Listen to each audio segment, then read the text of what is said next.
परम शांति। देखो, आज मैं समझाऊंगा कि धरती पर कलह युग में, कलह माना लड़ाई झगड़ा का युग, अनेक धर्म मठ पंथ संप्रदाय, हालांकि इस पर मैंने अलग वीडियो बनाई है कि धरती पर अनेक धर्म मठ पंथ संप्रदाय क्यों आए, कहाँ से आए।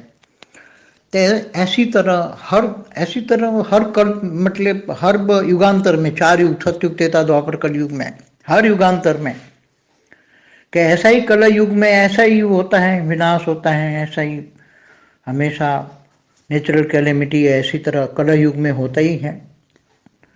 तो धरती पर 4 युग पूरा होने पर अर्ध प्रलय होता है।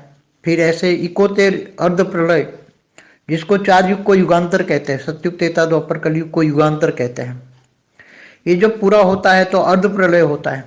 मैंने पुराने वीडियो में कहा हुआ है, ज्यादा डिटेल में नहीं जाऊंगा। मगर ऐसे इकोत्तर युगांतर माना अर्ध प्रलय होने के बाद धरती पर पूरा प्रलय हो जाता है। उसको मनवंतर कहते हैं। मनु शत्रुपा का पूरा जो साम्राज्य है खत्म हो जाता है। धरती पर मनुष्य सृष्टि खत्म हो जाती है। बाद में दूसरा मनवंतर शुरू होता है। तो मनवंतर शुरू होने के बाद नई सृष्टि पैदा होती है। धरती पर मनु शत्रुपा पैदा होता है।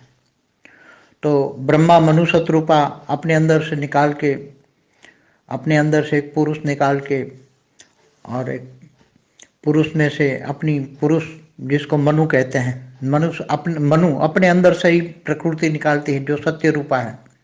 मनु की प्रकृति माना सत्य रूपा, मनु शत्रुपा। तो मनवंतर शुरू होता है, मनु सृष्टि शुरू होती है। कब होती है? जब इकोतेर युगांतर पूरा होने के बाद। तो एक युगांतर माना 43,20,000 साल, 43,20,000 ईयर्स। कलयुग 4,32,000 साल का, इससे डबल द्वापर, इससे 3 गुना 43, से 4 गुना सतयुग, और टोटल 4 युग टोटल मिलाओ तो 43,20,000 ईयर्स होते हैं। तो सतयुग पूरा होने पर अर्ध प्रलय होता है।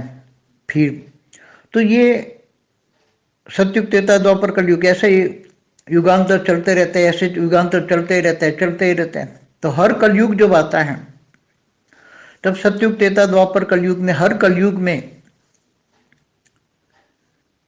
दूर दूर से, मैंने हमेशा, मेरी एक जर्नी ऑफ सोल पर एक वीडियो है।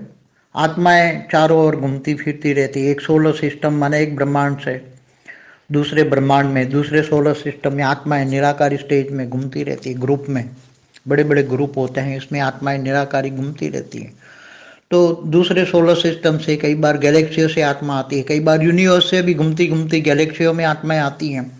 यूनिवर्स माना परम महाब्रह्मांड से, महाब्रह्मांड माना गैलेक्सियों में आती है। गैलेक्सी से घूमती घूमती जितने भी सोलर सिस्टम है, इतने ब्रह्मांड है, अनंत कोटि ब्रह्मांड है। तो अनंत कोटि ब्रह्मांड माना एक गैलेक्सी, माना एक आकाश गंगा में 800 अरब सोलर सिस्टम है। तो 800 अरब ब्रह्मांड है, जिसको शास्त्रों में अनंत कोटि ब्रह्मांड कहते हैं। तो 800 अरब अनंत कोटि ब्रह्मांड है।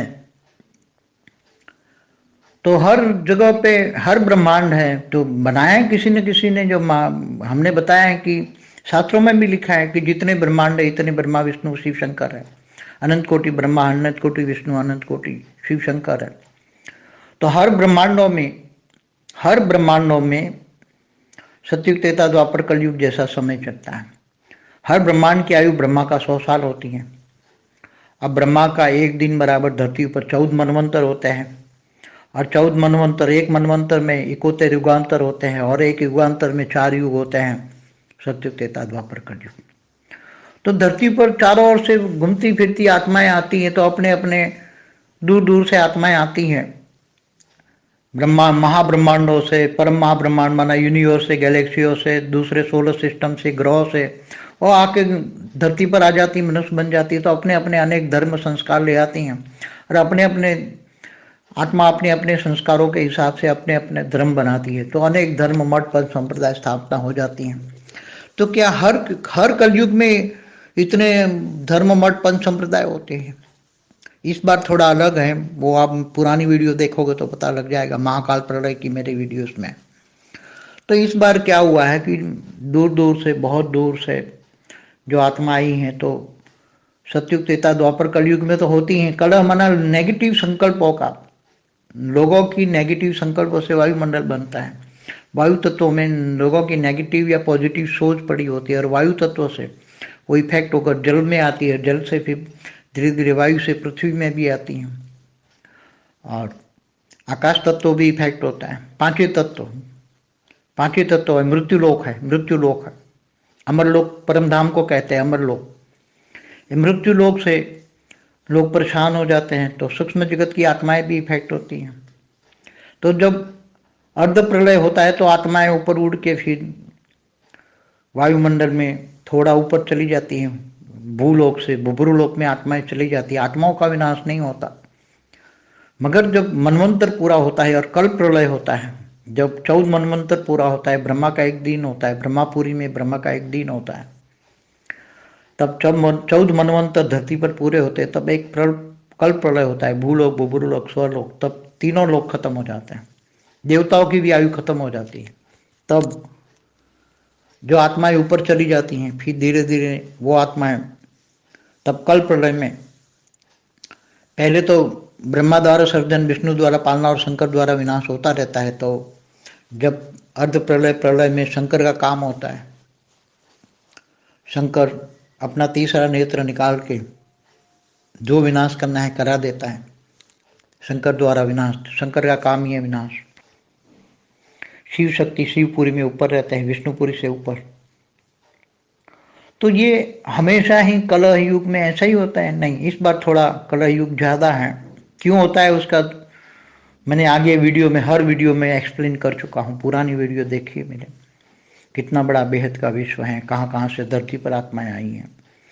तो इस बार कलह युग ज़्यादा हो गया है, और धरती कलह युग में शुरुआत में ही, अभी तो कलयुग की शुरू हुई 4000 साल ही हुए हैं, क्योंकि श्री कृष्ण का अवतार जो हुआ वो द्वापर के अंत में हुआ। कृष्ण के जाने के बाद 1000 साल के बाद कलयुग शुरू हुआ, और कलयुग को तो अभी, कलयुग की आयु तो 4,32,000 साल हुई है, उसमें 4000 साल ही हुई है, तो अभी 4,28,000 साल बाकी है कलयुग का तो पूरा होने का। मगर अभी क्यों ऐसा हो रहा है धरती पर? किसके संकल्पों से हो रहा है? क्यों हो रहा है? यहाँ भी जैसे महाभारत युद्ध हुआ था आज से 5,000 साल पहले, श्री कृष्ण नहीं चाहते थे तो भी महाभारत युद्ध कौरव पांडवों में हुआ था। तो आज ये नेगेटिव संकल्पों द्वारा कौन युद्ध करा रहा है, कौन कौरव है, कौन पांडव हुए, सभी जो पुरानी वीडियो देखे होंगे तो समझ में आ जाएंगे। तो अभी ऐसा क्यों हो रहा है? अभी भी कोई ना कोई तो पूरा विनाश चाहते हैं, मगर किसी ने योग बल से किसी ने रोका हुआ है, पूरा विनाश नहीं होने देते हैं। धरती पर पूरा विनाश नहीं होते, थोड़ा थोड़ा होते रहता है।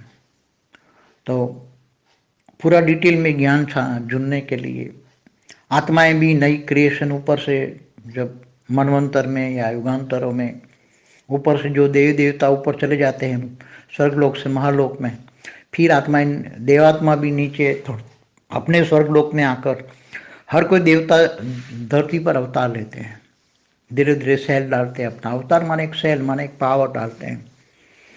तो धरती पर ये पूरा डिटेल में मेरी महाकाल प्रलय की वीडियो में बहुत डिटेल में मिलेगा।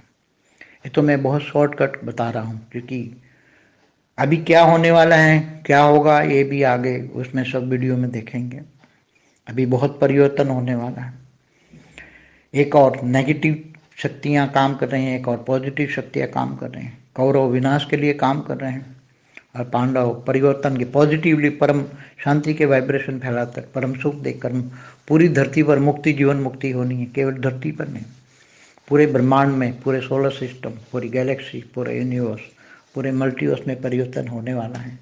ये धीरे धीरे देखोगे, धीरे धीरे ये भी समझ में आएगा कि बेहद का विश्व कितना बड़ा है। मल्टीवर्स तो पूरे बेहद के विश्व के सागर के अंदर एक बूंद का भी बूंद एक मल्टीवर्स। ये सब समझना पड़ेगा, ज्ञान सागर में डूबना पड़ेगा, विचार सागर मंथन करना पड़ेगा, आत्मस्वरूप की अनुभूति करनी पड़ेगी। मैं आत्मा हूँ। आत्मा माइंड के सेंटर पॉइंट में रहकर आत्मा माइंड द्वारा शरीर चलाती हैं। तो ये समझना पड़ेगा, आत्मस्वरूप की अनुभूति करना पड़ेगा। तो आत्मा की पावर को जगाना पड़ेगा। बेहद की आत्माओं में बेहद की कला की पावर है, बेहद की आत्माओं में बेहद की कला की पावर है। तो एक कला, चार कला, 10 कला, कहाँ कहाँ है, कितनी कला है, उसका भी वीडियो है। कला पर भी मेरी वीडियो। श्री कृष्ण को कहते थे 16 कला संपूर्ण, संपूर्ण निर्विकारी डबल अहिंसक कहते थे। मगर बेहद की कला, ऑलमाइटी अथॉरिटी की बेहद की कला का, बेहद की कला का विश्व कितना बड़ा होता है, उसको भी डिटेल में जानेंगे। तो सब कुछ जानोगे तो समझ जाओगे आगे भविष्य में क्या होने वाला है, कैसे परिवर्तन होगा। विनाश के साथ साथ धीरे धीरे अति सूक्ष्म में भी परिवर्तन होता जाएगा। एक और दुनिया को नजर में विनाश दिखाएगा, मगर धीरे धीरे पांडव अपने संकल्पों के द्वारा, परम शांति के वाइब्रेशन द्वारा धीरे धीरे धीरे धीरे योग बल से परिवर्तन कर देंगे। परम शांति।